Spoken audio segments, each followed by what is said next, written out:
వచ్చే ఎన్నికల్లో విజయం వైసీపీదే అని అనంతపురం వైసీపీ అభ్యర్థి మాలగుండ్ల శంకర్ నారాయణ ధీమా వ్యక్తం చేశారు.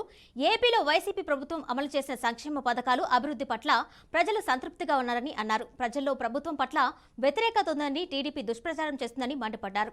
ఏపీలో షర్మిల ప్రభావం ఏమాత్రం ఉండదంటున్న అనంతపురం పార్లమెంటు వైసీపీ అభ్యర్థి మాలగుండ్ల శంకర్ నారాయణతో మా అనంతపురం జిల్లా ప్రతినిధి రవిచంద్ర ఫేస్ టు ఫేస్.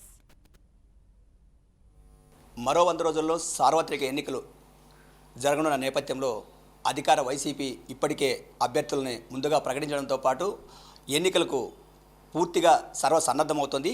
మరి రాష్ట్రంలో ఏదైతే ఇప్పటి వరకు అనంతపురం జిల్లాకు సంబంధించి పెనుగొండ ఎమ్మెల్యేగా ఉన్న శంకర్ నారాయణను ఇప్పుడు అనంతపురం పార్లమెంట్ అభ్యర్థిగా ఇప్పటికే అధిష్టానం ప్రకటించడం జరిగింది. మీరు విజయం సాధించడానికి కానీ లేదంటే ఇప్పుడు 5 ఏళ్ల పాటు ప్రభుత్వం మీద ఉన్న వ్యతిరేకత, మీరు అమలు చెప్తున్న సంక్షేమం ఏ విధంగా మీ విజయానికి ఉపయోగపడే అవకాశం ఉంది సార్? ఎందుకంటే ప్రభుత్వం పైన మరి ఇంత మంచి చేస్తా అనేది మీరు మీ సృష్టి, మీడియా సృష్టి తప్ప ప్రజల్లో ఎక్కడా వ్యతిరేకత కనపడడం లేదు. ప్రజలందరూ కూడా జగన్మోహన్ రెడ్డి గారి నాయకత్వంలో ప్రభుత్వం ఏర్పడాలా, మాకు మంచి జరగాల, మా కుటుంబాలు ఆర్థికంగా అభివృద్ధిలోకి రావాలంటే, ఉన్నతమైన స్థానంలో ఉండాలంటే జగన్మోహన్ రెడ్డి గారే ముఖ్యమంత్రిగా ఉండాలని కోరుకుంటున్నారు.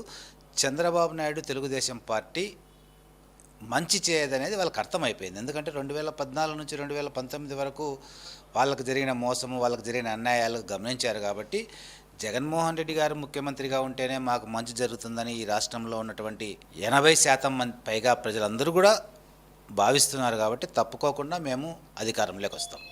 సార్, ముఖ్యంగా చెప్పండి, ఇటీవల కాలంలో మీ విజయానికి కానీ మీ పార్టీ విజయానికి కానీ పనిచేసిన ఎవరైతే షర్మిల గారు ఉన్నారో ఇప్పుడు పిసిసి అధ్యక్షులుగా అయ్యారు. మీ పార్టీకి కానీ కొంత ఇక్కడ నుంచి ఏదైతే అసంతృప్తులు ఉన్నారో వీరంతా కూడా అటువైపున వెళ్ళే అవకాశం ఉంది అని చెప్తున్నారు. దీని మీద ఎట్లా చూస్తుంది సార్ అసలు పార్టీ? అవన్నీ ఊహాగానాలే. ఆమె నిర్ణయం ఆమె వ్యక్తిగత నిర్ణయము. మరి దాని గురించి నేను కామెంట్ చేయదలుచుకోలేదు. ఎందుకంటే రాజకీయాల్లో ఎవరిష్టం వారిది. మా పార్టీకి కానీ మాకు కానీ ఎటువంటి నష్టము జరగదు ఆమె నుంచి. సార్, ఇప్పుడు ఈ ప్రమోషన్లు కానీ ఏదైతే ఇక్కడ ట్రాన్స్ఫర్లు కానీ జరుగుతున్నాయి అంటే అవి ఎమ్మెల్యే అభ్యర్థులు కానీ ఎంపీ అభ్యర్థులు కానీ జరుగుతుంది. అంటే రంగయ్య గారేమో ఎమ్మెల్యేగా వెళ్ళారు, మీరేమో ఎమ్మెల్యేగా ఉన్న వాళ్ళు ఎంపీగా అభ్యర్థులకు వచ్చారు. ఈ అభ్యర్థులు మార్పు చేయడం వల్ల, అంటే నియోజకవర్గాలు మార్పు చేయడం వల్ల క్యాడర్లో ఒక్కసారిగా అందరినీ సమన్వయం చేసుకోవడానికి అవకాశం ఉంటుందంటారు? అసలు తప్పకుండా అవకాశం ఉంటుంది. ఎందుకంటే ఎవరైతే వైఎస్ఆర్ పార్టీ క్యాడర్ ఉందో, కార్యకర్తలు, నాయకులు ఉన్నారో వాళ్ళందరూ జగన్మోహన్ రెడ్డి గారి పట్ల అభిమానం, గౌరవం కలిగి ఉన్నారు. ఈ పార్టీ పట్ల ఒక నిబద్ధత కలిగి ఉన్నటువంటి నాయకులు, కార్యకర్తలు వైఎస్ఆర్ కాంగ్రెస్ పార్టీకి ఒక సైన్యం అండగా ఉంటున్నారు. తప్పుకోకుండా మేము ఎక్కడ నిలబడినా, ఎక్కడ పోటీ చేసినా జగన్మోహన్ రెడ్డి గారి ఆదేశాల ప్రకారం కార్యకర్తలందరూ కూడా ఆయా అభ్యర్థులకు పనిచేయడానికి సిద్ధంగా ఉన్నారు.